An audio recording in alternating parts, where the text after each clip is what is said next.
5 wickets. Auzubillahiminashaitanirrajim. Bismillahirrahmanirrahim. Ladies and gentlemen, Assalamu alaikum. This is me, Sara Baloch, and I warmly welcome each one of you to the mega transmission of PSL Season 9. We call it Cadbury Dairy Milk PSL Hangama. The show has been presented to you by Lifebuoy Herbal Shampoo, brought to you by Kaizen Paints, powered by HBL and refreshed by Coke. Janab, I hope you guys are keeping yourself well, Janab. और हमने देखा थोड़ी देर पहले किस तरीके से Islamabad United has won the match by 5 wickets. जनाब, पहले कराची किंग्स आते हैं, बल्लेबाजी करते हैं, 150 का टोटल स्कोर देते हैं, 7 विकेटों की नुकसान पे उनका जवाब देते हैं इस्लामाबाद यूनाइटेड, 151 5 आउट। और जनाब आप चेक करें कि आराम से 18.4 में इन्होंने टारगेट को चेस कर लिया। लेकिन what has happened to Karachi Kings, I am unable to understand. ये क्या वही टीम है जो कल जिसने बाउंस बैक किया? इनका तो मोरल भी हाई था, कैसे आज ये आए और दोबारा से पुरानी वाली कराची टीम से बन गए? शान मसूद क्या कर रहे हैं समझ में मुझे ये नहीं आ रहा है। 10 रन ऑन बोर्ड किए 12 बॉल्स पे। We have to talk about Shan Masood captaincy also. There are few issues also जो हमने आज देखे हैं पिच के ऊपर, उससे बातचीत करेंगे। लेकिन उससे पहले जल्दी से let's have a quick look on the points table. Multan Sultan, oh my god, the situation of the points table has completely change. Multan Sultan जनाब नंबर 1 पे हैं, 8 मैचेस खेले, 6 जीते 2 हारे, with the net run rate of 0.967. Then we have gotten Islamabad United जनाब अभी number 2 पे आ चुके हैं, 9 मैचेस खेले, 4 जीते 4 हारे, with the 9 points and 0.221 net run rate. Then we have gotten Quetta Gladiators जनाब नंबर 3 पे आ चुके हैं, 7 मैचेस खेले, 4 जीते 2 हारे, with the points 9 and minus 0.094. Now we have gotten number 4 पे Peshawar Zalmi, then Karachi Kings and then Lahore Qalandars. Ladies and gentlemen, situation is different now. और ये क्या हो गया है, ये कैसे हो गया है? लेकिन कराची किंग्स ने अपने हाथ से ऐसे लगा कि बस मैच जो है ना वो अब गिव अप कर दिए। We will have a detail discussion. उसके लिए I have been joined by 2 former cricketers. एक तरफ हमें ज्वाइन किया है फॉर्मर कैप्टन जी, मैं बात कर रही हूँ सलीम मलिक साहब की। अस्सलाम वालेकुम। अस्सलाम वालेकुम। सारा नाराज तो नहीं? बिल्कुल भी नहीं। बड़ों से कौन होता है नाराज? हमने सीखा है बड़ों से नाराज नहीं होता, और हमारे अब्बा ने सिखाया हमें ये। अच्छा जी, तो हाँ जी, अब हम वेलकम करते हैं हमारे फॉर्मर पेसर को। लेट्स वेलकम अब्दुल रऊफ साहब। अस्सलाम वालेकुम जी, हाउ आर यू? वालेकुम सलाम, बिल्कुल ठीक है। पूछो नाराज तो नहीं? वो होता है ना कि हमारी टीम के अंदर कभी आप किसी के साथ प्रैंक कर लेते हैं, तो आज इन दोनों ने मेरे साथ प्रैंक किया, आप चेक करें। एनीवेज कोई बात नहीं। चलिए अब ये बताइए सर, ये क्या हो रहा है? मतलब शान मसूद होता है ना, कोई एक मैच आप शानदार तरीके से खेलते हैं और फिर आप आते हैं पोस्ट मैच और आप आके कहते हैं कि दरअसल आज की जो पिच थी बहुत ट्रिकी थी। शादाब ने गलत कहा था इस पिच के बारे में, ये पिच जो है ये ट्रिकी पिच थी और इस पे हमारे 15 रन और होने चाहिए थे।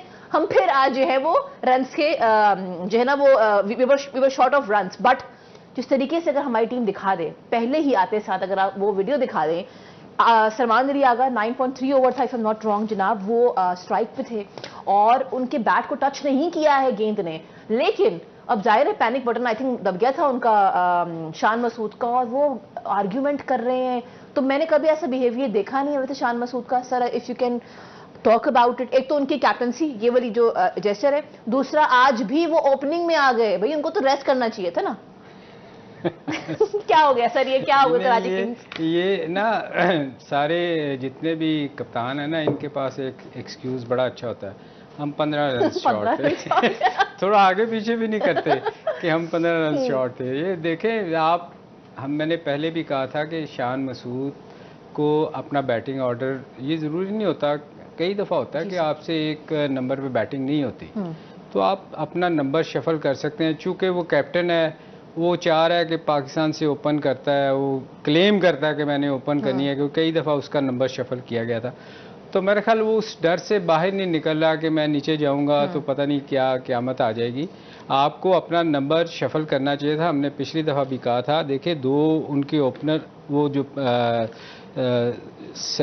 वो विंस और दूसरा जो था सिफर, वो दोनों अच्छा नए बॉल को खेलते हैं। उनको अगर ट्राई करता तो ज़्यादा बेहतर होता मेरे ख्याल में, क्योंकि हमने कहा था कि इस विकेट के ऊपर आपको नीचे ज़रूरत है कि 10-12 ओवर तक आप विकेट थ्रो ना करें, और ऐसे बैट्समैन की ज़रूरत थी, क्योंकि ये थोड़ा सा स्लो खेलता है। आपने देखा ही है उसका इतना अच्छा स्ट्राइक रेट नहीं है, तो उसको ऐसे बैट्समैन को ज़रूरत थी कि विकेट सेव करके लेके जाता, और ख़ुद भी वो एक तो शुरू में बॉल ज़ाया करता है और फिर आउट होता है और प्रेशर डेवलप होता है। और ये मेरा ख्याल आज भी यही हुआ, 2 प्लेस के अलावा अगर आप देख लें नीचे पोलार्ड ने आके स्कोर किया, अदरवाइज़ ये किसी ने कोई ख़ास स्कोर नहीं किया। दूसरी बात जो आप कह रही हैं कि उनके बिहेवियर का, तो मेरा ख्याल जब एक कप्तान मैच हार रहा होता है ना, तो जब उसका पता चलता है बिहेवियर का कि वो कितना कूल कैप्टन है।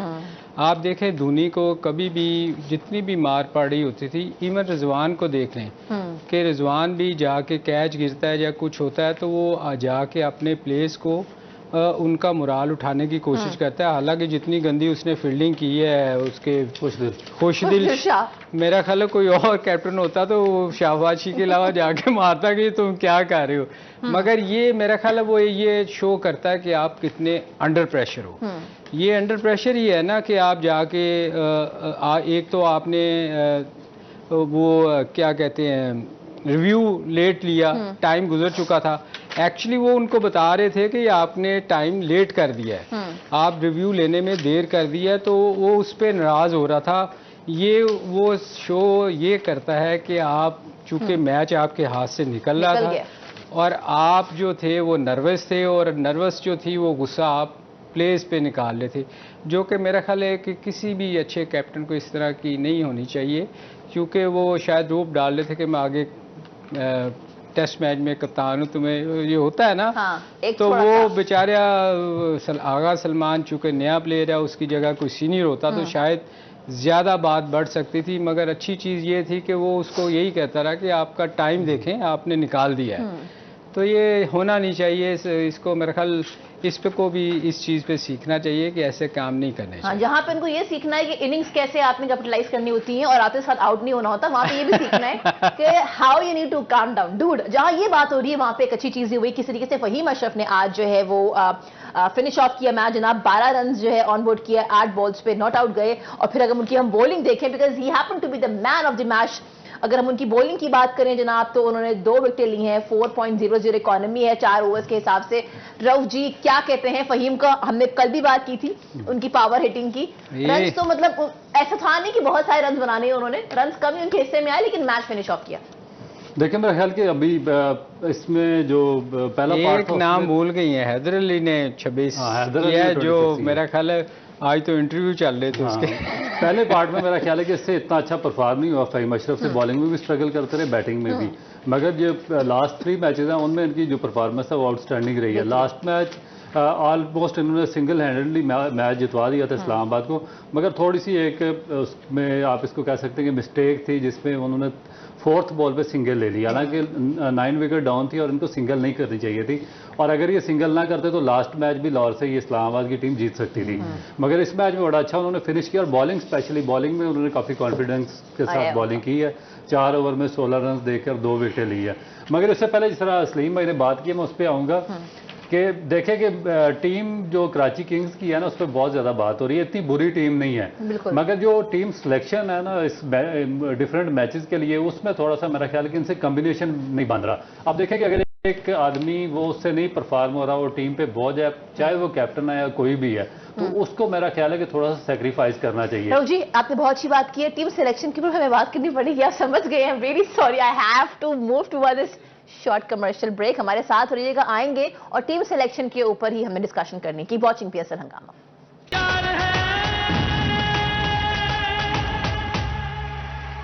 Welcome back. You've been watching a special transmission of PSL Season 9. We call it Cadbury Dairy Milk PSL Hangama. This show has been presented to you by Lifebuoy Herbal Shampoo, brought to you by New by Kais and Paints, powered by HPL and refreshed by Coke. Break पे जाने से पहले we were actually discussing about Shoaib Malik's performance. हम bowling को देखें, हम उनकी batting को देखें। मेरे सामने उनके T20 के रिसेंट परफॉर्मेंसेज हैं।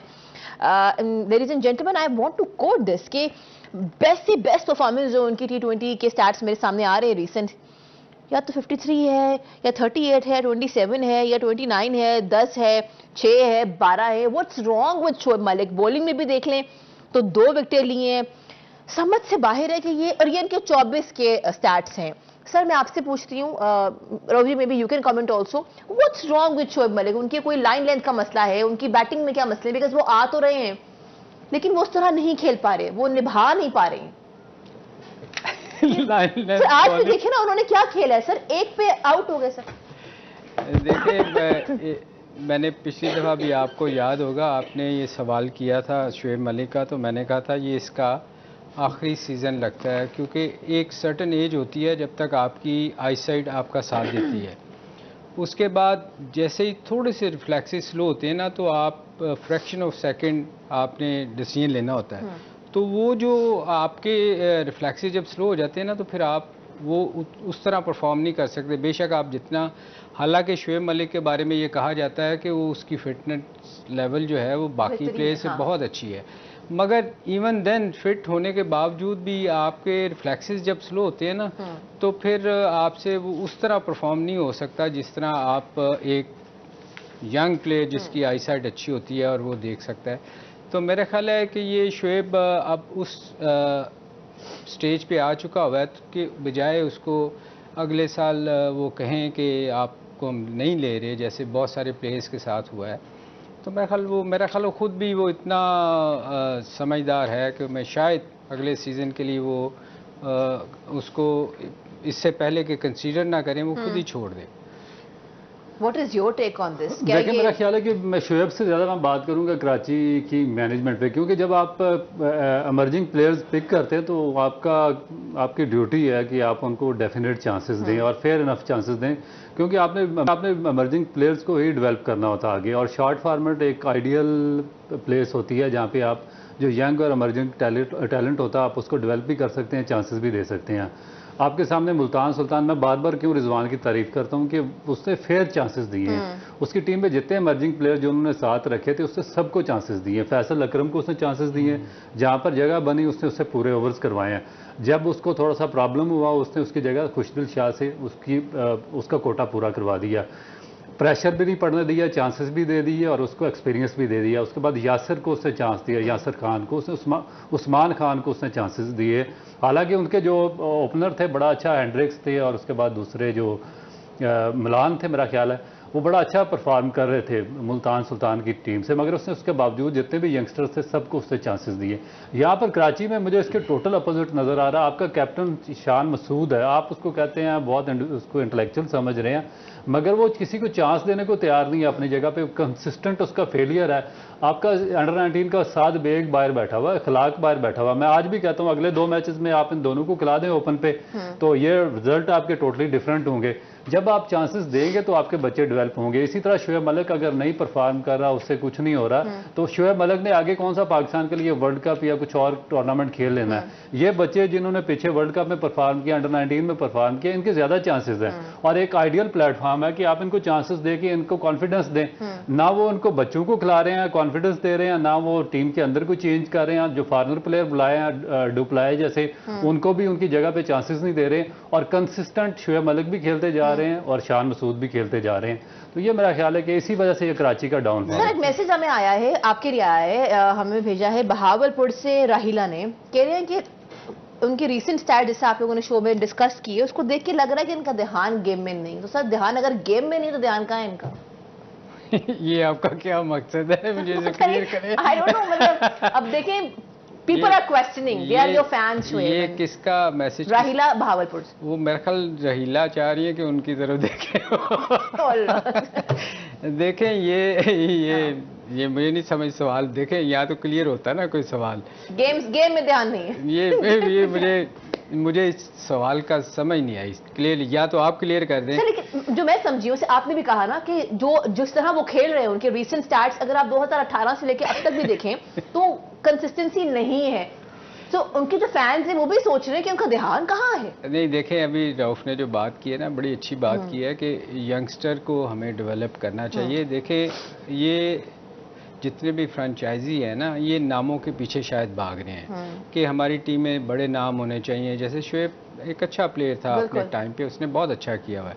तो ये लाहौर और जो लाहौर फिर भी चांस देता है, काफ़ी लोगों को उन्होंने खिलाया, मगर कराची को हम देख रहे हैं कि कराची जो है ना वो पिछले 2-3 कितने साल हो गए हैं कराची ने कोई नया उस तरह लड़के नहीं खिलाए। तो मेरा कराची को ये थोड़ा सा सोचना पड़ेगा कि अब वो उन प्लेयर्स को भी चांस दे जो बेंच पे बैठे हुए हैं, क्योंकि आप अगर उन लोगों को खिलाएंगे जो अपने लिए खेलते हैं, जैसे हम शान मसूद की बात करते हैं कि उसकी T20 में जगह नहीं बनती, तो आप उस बार बार एक जब आप किसी को कैप्टन बनाते हैं ना, तो कैप्टन पता क्यों बनाया जाता है कि ये टीम से बाहर ना हो, क्योंकि कैप्टन को तो आप निकाल नहीं सकते ना, वो अपना नंबर छोड़ता है। तो ये थोड़ी सी चीज़ें ऐसी हैं जो कराची को मेरा ख्याल अमाद पिछले साल था तो उसकी अपनी परफॉर्मेंस बड़ी अच्छी थी अमाद की। अब अमाद कहीं नज़र नहीं आ रहा आपको, उससे एक तो वो अपनी मर्जी से ना वो अटैक कर पा रहा है, ना उसका बैटिंग ऑर्डर ठीक हो रहा है। तो ये चीज़ें जो है ना, कुछ प्लेयर्स के साथ मेरा ख्याल कराची ज्यादती कर रही है, उसको अपने प्लेयर्स को नए लड़कों को चांस देना चाहिए। जनाब, we have to move towards a short commercial break, लेकिन ब्रेक पे जाने से पहले सवाल यही है, शोएब मलिक के स्टार्ट्स हमारे सामने हैं, मोहम्मद नवाज के हमारे सामने हैं, शान मसूद के हमारे सामने हैं, उस बावजूद कराची किंग्स के प्लेइंग 11 का हिस्सा है। और याद रहे कि टेस्ट मैचेस अभी जो हम खेल के आए हैं सिडनी में, पर्थ में, मेलबर्न में, इनकी ही कैप्टनसी में हार के आए हैं, तो सवाल तो शुरू हो चुके हैं। We will have a detailed discussion on it. Keep watching PSL हंगामा। Welcome back. You've been watching a special transmission of PSL Season 9. We call it Cadbury Dairy Milk PSL Hangama. This show has been presented to you by Lifebuoy Herbal Shampoo, brought to you by New by Kaizen Paint, powered by HBL and refreshed by Coke. जनाब, fielding on the ground अच्छी हो ना हो, हमारे set की fielding बेहतरीन है। क्यों सर, मानते हैं आप? मैं आप लगता है आप पाकिस्तान फील्डर नहीं है सर, मैं पाकिस्तानी फील्डर नहीं है, लेकिन जहाँ ये सारी बात हो रही है यहाँ पे किस तरीके से कोयटा के जो मेंटोर हैं विव रिचर्ड, उन्होंने आज बड़ा अच्छा कोट किया है बाबर आजम की बल्लेबाजी के ऊपर। उन्होंने कहा पाकिस्तान का शानदार नहीं, ये दुनिया क्रिकेट का ये एक शानदार खिलाड़ी है। और PSL की भी बहुत तारीफ की उन्होंने। ये भी कहा कि PSL का एक मकसद है नए लोगों को आगे लेके आना, और ये बहुत अच्छा एक अपना जो स्टैंडर्ड है वो बरकरार रखिए। तो अच्छा लगता है जब आपके ओवरसीज प्लेयर्स यहाँ पे आए, इस तरह की बात करें। बाबर आजम की इनिंग्स के बारे में इतनी अच्छी बात हो रही, जहां उनकी इनिंग्स के बारे में अच्छी बात हो रही, वहां पे डेफिनेटली कल एक मैच है पेशावर ज़ल्मी का एंड कोयटा ग्लैडिएटर्स का। I am so looking forward to it जनाब। एक तरफ हमें रायली रोसू नजर आएंगे और दूसरी जानिब जो है वो बाबर आजम होंगे। सर, कल का मैच भी है, तो कल की मैच को लेके क्या एक्सपेक्टेशंस हैं आपकी? देखें, कल के अगर पॉइंट्स पे अगर आप जाएं ना, तो ये बड़ा मज़ेदार अगर आगे मैचेस हैं, क्योंकि के जो है कराची जो है वो उसके 6 पॉइंट्स रह गए और वो अपने 8 मैच खेल चुकी है, और इस्लामाबाद के 9। ये इनको दोनों मैचेस जीतने पड़ेंगे अगर कराची ने गेम के अंदर रहना है। तो आगे देखें, अगले मैच भी सबके 9-9 पॉइंट्स हैं, 3 टीमों के, और उनमें से अगर कोई एक भी जीती है तो वो कराची से आगे निकल जाएगी बहुत ज़्यादा। तो कराची को 2 मैच जो हैं वो जीतने ज़रूरी हैं, और ये दोनों का मैच भी बड़ा अच्छा है, पेशावर और इसका भी, क्योंकि इसके भी 8 मैच हो चुके हैं और कराची के भी 8 मैच हैं। तो ये पॉइंट्स के हिसाब से ना ये थोड़ा सा ट्रिकी है, मगर पेशावर का जीतना मेरा ख्याल है बहुत, क्योंकि उसके साथ मैच है कोयटा के। कोयटा के पास अभी चांस है, 3 मैचेस हैं, और ये इसके पेशावर के पास 2 चांसेस हैं, उनमें से एक मैच इनको जीतना बहुत ज़रूरी है। अदरवाइज कराची का अभी भी चांस है। आप अफसुरदा ना हो, आप कराची से हैं।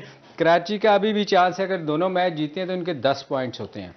बट ये बात है ना सर कि Shan Masood has to compromise, he need to understand कि मुझे ऊपर आके नहीं खेलना है, हमके मुझसे तो ना हो पाएगा, वो ये सोचते नहीं पड़े।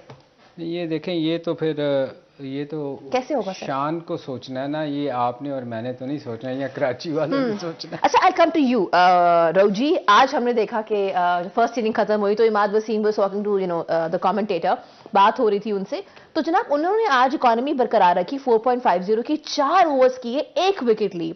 इससे पहले यही डिस्कशन हो रही थी, every single show was discussing Imad Wasim, where is he in the game, वो कहाँ है, उन्हें क्या हो गया है, मतलब मेंटली किधर है, फिजिकली किधर है। तो आज उनकी इनिंग्स को आप कैसा देखते हैं? देखिए, मेरा ख्याल है कि आज उसने काफ़ी बेहतर बॉलिंग की है। 4 ओवर में 18 रन उन्होंने दिए हैं और 1 विकेट भी लिया उन्होंने। और उससे पहले जो मैचेस में हम सोच रहे थे कि बड़ा इम्पैक्ट डालेंगे, उस तरह वो डाल नहीं सके, मगर लेटर पार्ट जो PSL में इसको ओवर भी 1-1, 2-2 एक शुरू में रन उसको कंसीड होते रहे, उसके बाद उनको चेंजिंग वगैरह करते रहे। तो आज उन्होंने 4 ओवर्स पूरे किए, 18 रन दिए हैं। मगर उसमें एक और भी चीज़ है कि मैं तो इनका क्रिटिक इसलिए हूँ कि ये फर्स्ट क्लास क्रिकेट नहीं खेलते पाकिस्तान में। जब आपका फर्स्ट क्लास क्रिकेट हो रहा होता है, एक दो और भी प्लेयर्स हैं कि वो भी इसको नॉन सीरियसली लेते हैं। अगर आपने पाकिस्तान सुपर लीग खेलनी है, पाकिस्तान के इवेंट्स खेलने हैं, और अगर आपने लॉबी अपनी बनवानी है पाकिस्तान टीम के लिए, क्योंकि पिछले 1 साल से मुसलसल कहा जा रहा था कि इनको पाकिस्तान टीम में वापस लाया जाए, एक दो और भी प्लेयर्स थे, उनकी भी बात यही हो रही थी। मगर पाकिस्तान का सबसे जो प्रीमियर फर्स्ट क्लास टूर्नामेंट होता है वो चल रहा होता है यहाँ पे, और ये लोग टीवी पर बैठे होते हैं, उसको ये निगेट करते हैं टोटली, उस पर कोई इनकी फोकस नहीं होता। और उसके बाद इनकी कंसिडरेशन हो जाती है पाकिस्तान सुपर लीग में भी और फिर पाकिस्तान टीम के लिए भी, तो ये रॉन्ग है। और मेरा ख्याल है कि जो हमारे नए चेयरमैन आया मोहसिन नकवी साहब, वो इस चीज़ का बड़ा सख्ती से नोटिस लेंगे। और मैंने पिछले प्रोग्राम्स में हमेशा मैं एक बात करता हूँ कि आपको एक अपना जो पाकिस्तान क्रिकेट बोर्ड है उसको कोड ऑफ कंडक्ट बनाना पड़ेगा, बाहर लगाना पड़ेगा कि जो प्लेयर फर्स्ट क्लास क्रिकेट नहीं खेलेगा और पाकिस्तान की फर्स्ट क्लास क्रिकेट को इंपॉर्टेंस नहीं देगा, हम ना तो उसको सेंट्रल कॉन्ट्रैक्ट देंगे, ना उसको पीएसएल की सिलेक्शन में उसका नाम आएगा, और ना किसी और जगह पे कंसीडर होगा। यही एक पॉइंट है जिसपे आपकी क्रिकेट ऊपर जा सकती है, आपका ग्रास रूट और जो इंफ्रास्ट्रक्चर है वो स्ट्रांग हो सकता है। इसकी एग्जांपल ये है कि आप देखें कि इंडिया में जो उनके टॉप प्लेयर्स हैं, ईशान किशन और शहरियार आयर, जो दोनों वर्ल्ड कप में थे, इंडियन क्रिकेट बोर्ड ने फर्स्ट क्लास क्रिकेट ना खेलने पर उनका सेंट्रल कॉन्ट्रैक्ट कैंसिल कर दिया। तो पाकिस्तान क्रिकेट बोर्ड को भी ये स्टेप हर सूरत में लेना पड़ेगा अगर उन्होंने अपनी क्रिकेट को बचानी है, और अगर इन्होंने अपने प्लेयर्स को एक रूल एंड रेगुलेशन के तहत लाना है। तो हमने भी तो किया है, उस पर इतना शोर मच गया। मेरा ख्याल है तो बिल्कुल मैं इसमें मैं 100% उसको दाद देता हूँ जो हमारे चेयरमैन है मोहसिन नकवी साहब के, जो उन्होंने बहुत ही बेहतरीन स्टेप दिया, और वो मुबारकबाद के मुस्तहिक हैं कि उन्होंने हारिस राउफ का सेंट्रल कॉन्ट्रैक्ट कैंसिल किया। क्योंकि पाकिस्तान क्रिकेट बोर्ड ने जब इनको सेंट्रल कॉन्ट्रैक्ट दिया तो उस पर सारी शराइत लिखी हुई थी कि आपने 3 फॉर्मेट खेलने हैं, पैसों के लिए उन्होंने साइन कर दिया, मगर जब उसके बाद इन्होंने उसको निगेट कर दिया कि मैं टेस्ट क्रिकेट नहीं खेल सकता। तो बहुत ही इन्होंने बेहतरीन और शानदार स्टेप लिया। मेरा ख्याल है कि इस रीत को बरकरार रखना चाहिए। बात हो रही डेफिनेटली, आई होप कि बहुत सारे चेंजेस आएंगे, पॉजिटिव चेंजेस आएंगे इंशाल्लाह पीसीबी के मैनेजमेंट के तवज्जुह से। लेकिन जहां ये बात हो रही है वहां पे quickly, because we have to wrap up the show, we have to close the show. Okay, we have I think 1 to 2 minute, हम डिस्कशन क्विकली कर लेते हैं। आज एक डिसअपॉइंटमेंट ये भी थी जहां हम डिस्कस करें कि कराची किंग्स का टॉप ऑर्डर काम नहीं किया, वहां पे आज इस्लामाबाद के जो बल्लेबाज थे कल भी वो काम परफॉर्म करते हुए नजर ना आए, और आज भी Colin Munro and Alex Hales. तो ये भी एक चीज है सर, क्विकली अगर इसको हम रैप अप कर दें। किसकी बात करिए? Colin Munro and Alex Hales, ये भी आज उनको टॉप ऑर्डर काम नहीं कर पाया। बेशक ये जीत गए लेकिन दे कुड नॉट परफॉर्म। इसमें देखें एलेक्स हेल्स जो है ना, वो अब आपके पास टाइम ही नहीं है, तो बस क्विकली बात कर लेते हैं। रऊफ जी अगर आप करें क्विकली। ये देखें वो इस थ्रू आउट द टूर्नामेंट मेरा ख्याल है हम बड़ा डिसअपॉइंट किया है। वो बड़ा अच्छा प्लेयर था और उससे स्कोर नहीं हो पा रहा, ये मुझे भी कोई समझ नहीं आ रही। एक तो उसका फुटवर्क काम नहीं कर रहा, मैं देख रहा हूँ को अपनी जगह पे खेल के खड़ा रहता है, इवन स्पिनर को आगे अगले बॉल को पीछे खेल रहा है। तो ये थोड़े से इशू हैं, ये मेरा ख्याल कल इस पे आपके पास टाइम नहीं है पूरी डिटेल में बिल्कुल इंशाल्लाह। Thank you so much for being here on the show gentleman, and आपका बहुत शुक्रिया। Keep watching 24 news. इंशाल्लाह कल मुलाकात होती है। कल जनाब पेशावर ज़ल्मी और कोयटा ग्लैडिएटर के बीच में है जनाब एक मैच। पेशावर ज़ल्मी ने 7 मैचेस जीत रखे हैं और कोयटा ग्लैडिएटर ने 3rd। I am watching for Peshawar Zalmi. कल मुलाकात होगी। Keep watching 24 news. पाकिस्तान जिंदाबाद।